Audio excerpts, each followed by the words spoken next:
The Rise of Skywalker is now just 102 days away from its official release by writer and director J.J. Abrams and Chris Terrio. That is all set and ready to end the sequel trilogy and the Skywalker saga itself. This is Mike Zero. Make sure to subscribe if you are new to the channel for future Star Wars content.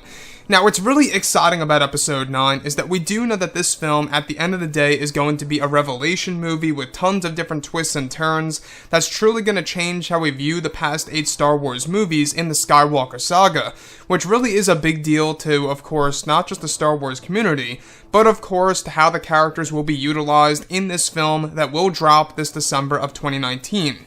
Now, these past couple of weeks or so, we've been learning a whole lot more about this film, and when it all comes down to one of the concept art descriptions, this is where things begin to get very intense for Episode 9.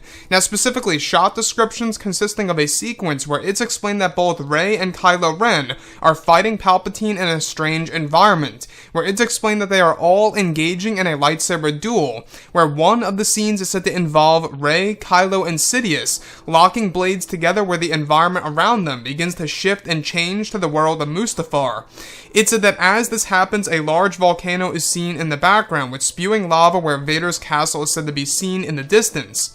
It's explained that this is where Palpatine is able to once again use his new ability called a Force Storm, a power that Palpatine learned during his time over in the Beyond, where he is said to be able to toss pieces of the Death Star wreckage through a rip through space and time, where Palpatine is said to toss large pieces of the wreckage toward Kylo and Rey, where they are dodging the large pieces of metal one by one. It's said that as Palpatine uses this ability, the entire sky turns into a massive lightning storm, where some Star Destroyers can be seen in the distance above Rey, Kylo, and Palpatine's duel.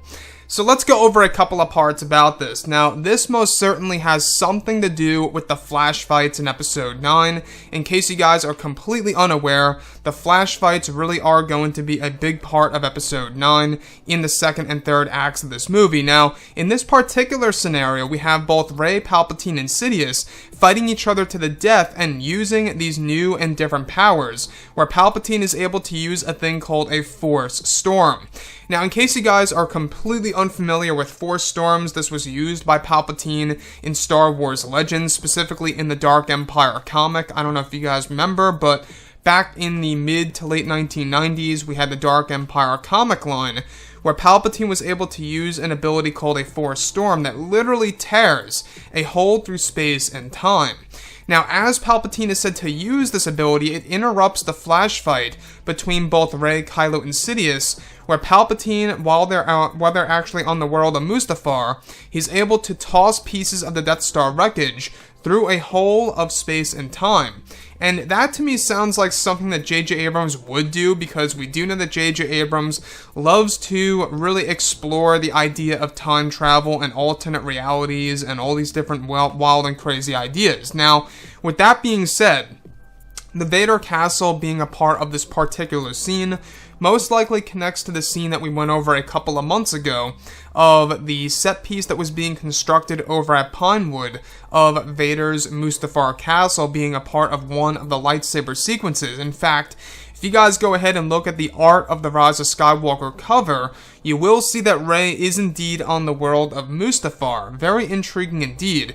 Now, the other piece that I do want to go over here is that this sequence is said to be a battle between Rey, Kylo, and Sidious, where it's said to be very fast-paced and will contain many different pieces of prequel trilogy choreography. And what I love so much about the prequels is the choreography of the lightsaber duels. You know, if you look at the battles between, Rey, Kenobi, or should I say, Kenobi, Qui-Gon, and Maul in Episode 1, The Phantom Menace, it's going to somewhat mirror the fight between Rey, Kylo Ren, and Palpatine of how fast-paced it's really going to be. And that, to me, I think is something truly exciting to look forward to, and I think a lot of fans are really going to enjoy and are going to be very satisfied about that big decision by Disney and Lucasfilm.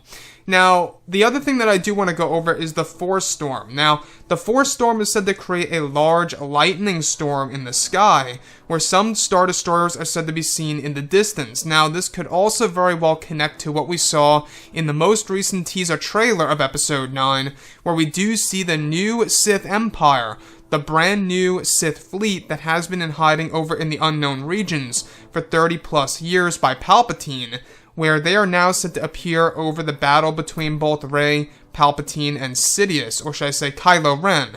So what I like so much about this is that when we look at episode 9 is that they really are trying to make it a very much action-packed film that's going to introduce all these new ideas that fans have never seen before in the Skywalker saga, and something that fans would have never expected to see on the big screen. And I think that really is very inspiring for J.J. Abrams to do such a thing, and shows that he's very ambitious. Anyways guys, drop a comment below, let me know what you think about all of this in the comments, and if you guys did enjoy the content for today, do make sure to drop a thumbs up on this video to support the channel. I thank you all so very much for the kind support, and I'll catch you guys next time.